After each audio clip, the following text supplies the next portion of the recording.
111. Idolatry and the Covenant. In time and history, nothing stands still. All things are in transition, and their inherent implications eventually become omnipresent actualities. Thus, whether we're dealing with ourselves or with someone else, we can never allow the moment alone to determine our judgment. Our assessment must always be in terms of God's law and in terms of what the moment is and will become. A murderer's mother once said of her son, "He was always such a sweet child, a bit willful at times, but always so sweet and appealing." I am told that she never saw him as anything other than that baby who still lived in her mind's eye. Her inability to see what her son's willfulness could become, or to apply God's standard to her child's life and her own, made her incompetent as a mother and unable to recognize and cope with reality. She never saw the brutal, ungovernable man her son had become. The Bible, however, in dealing with children, does not dwell on their appealing ways. It is concerned with the heart of man, and it therefore declares, "Foolishness is bound in the heart of a child, but the rod of correction shall drive it far from him." Proverbs chapter 22, verse 15. The same is true of idolatry. The unregenerate man and the fool insist on looking at idolatry in its most harmless form, where it is restrained by the impact of Christianity and is a well-laundered tourist attraction. Moreover, we regularly get a partial and hence distorted view from modern writers. Thus, in reading about one people whose passion for homosexuality and bestiality is celebrated by their own men, and whose women skin captives alive and urinate and defecate over their faces, I have found that most writers present them in well-laundered terms as symbols of ancient virtues.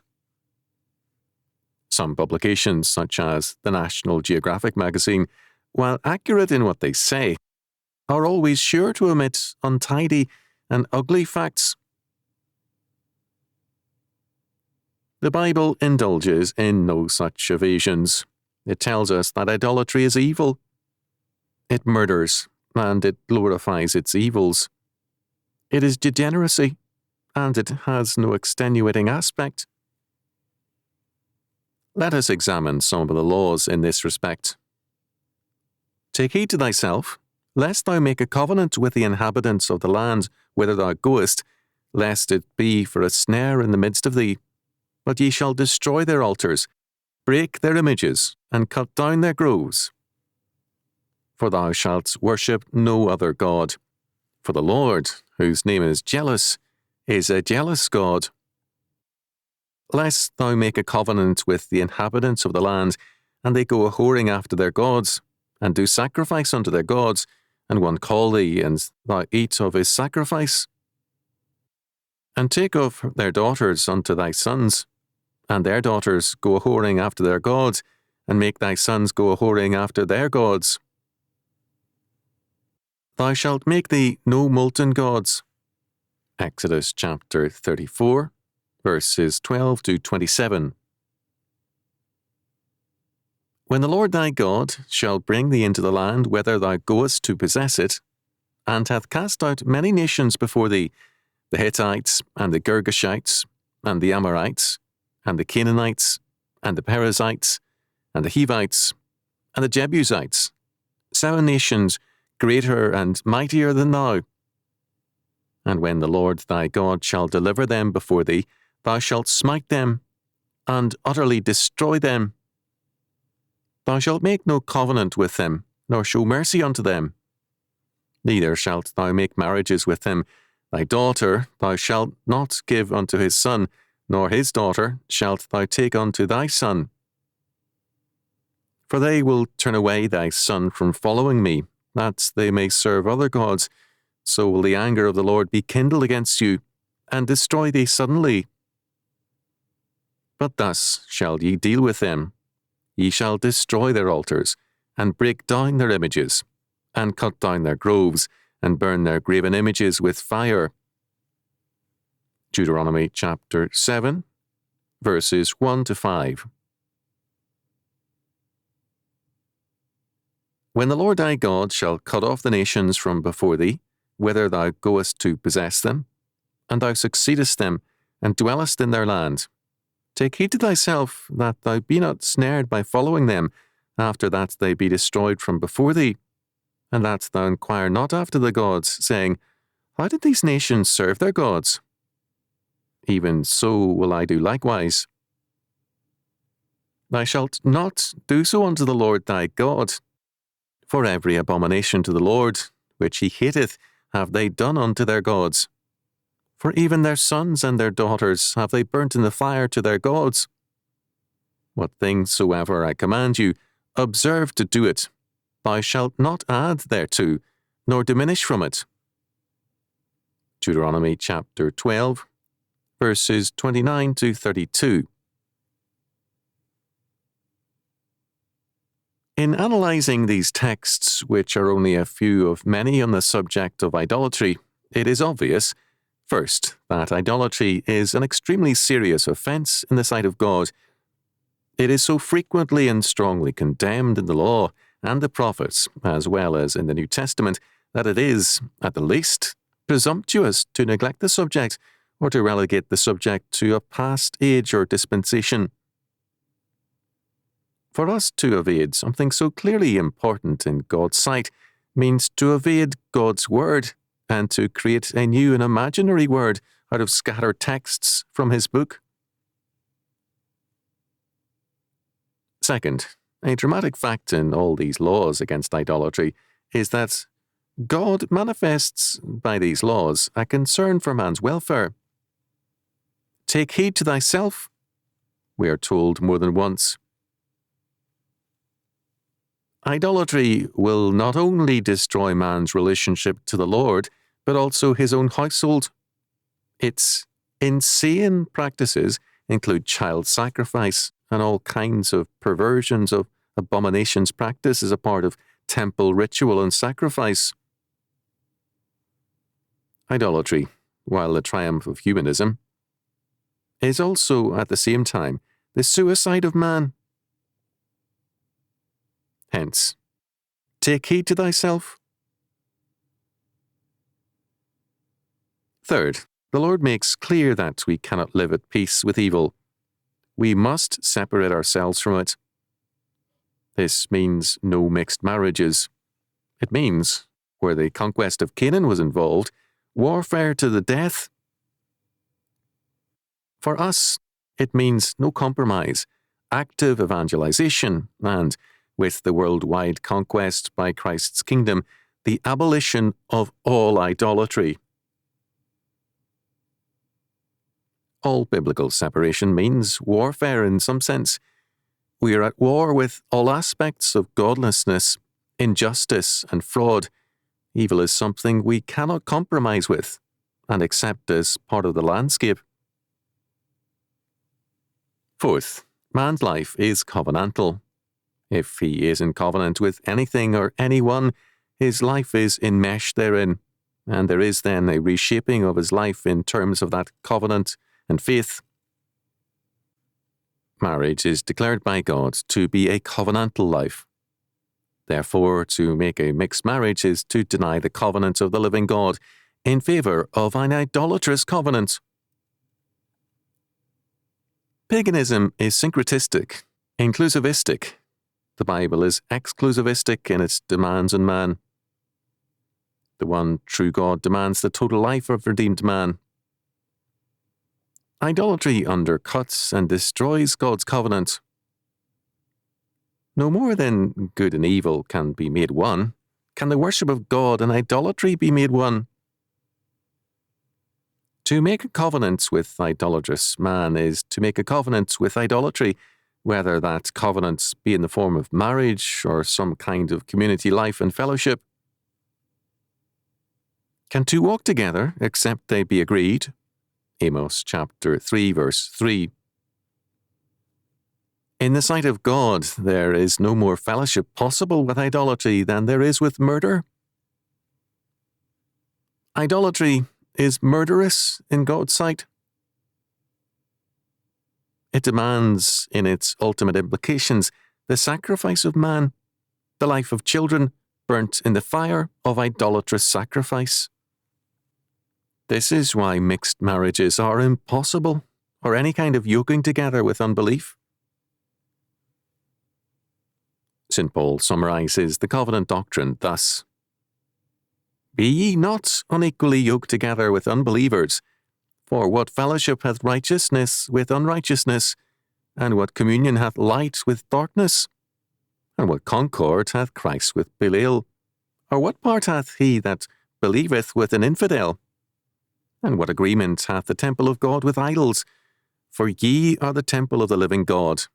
As God hath said, I will dwell in them, and walk in them, and I will be their God, and they shall be my people. Wherefore come out from among them, and be ye separate, saith the Lord, and touch not the unclean thing, and I will receive you, and will be a father unto you, and ye shall be my sons and daughters, saith the Lord Almighty. 2 Corinthians chapter 6, verses 14 to 18. Fifth, idolatry and the idolatrous nations were placed under the ban when Israel entered the Promised Land. That is, they were judicially condemned to death by God, and Israel was commanded to execute them. We are hereby to know how serious idolatry is in the sight of God. It is the destruction of his covenant, because it is its antithesis. The reason why Moses broke the 2 tables of the covenant when he saw Israel's idolatry was not anger, but a judicial declaration that Israel, instead of being in covenant with God, was under the ban, and thus under sentence of death. About 3,000 were killed that day in judgment. Exodus chapter 32, verses 1 to 35. Deuteronomy chapter 9, verses 7 to 29. Idolatry is thus a breaking of the covenant bond. It places the violators thereof directly under the ban of God, who, by his providential government, brings judgment upon them. The comment of Gershon Bacon on idolatry sums up the biblical law clearly. The Bible conceives idolatry not merely as the worshipping of images, but as worshipping of anything, real or imaginary, other than God himself. This is implicit in the second commandment, Exodus chapter 20, verse 3. The Bible attacks idolatry on 2 independent grounds.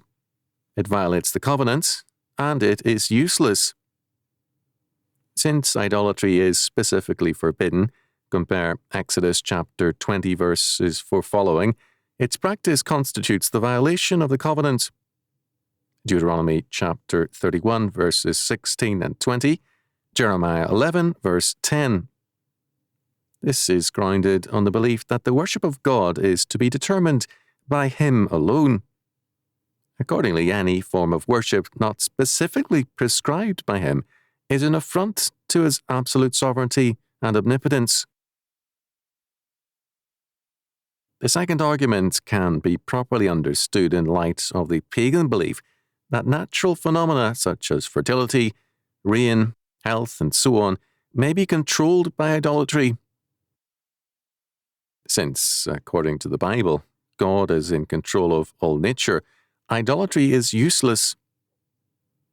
Compare Isaiah chapter 41, verses 23 and 24, chapter 44, verses 6 to 21, Jeremiah chapter 10, verses 1 to 5.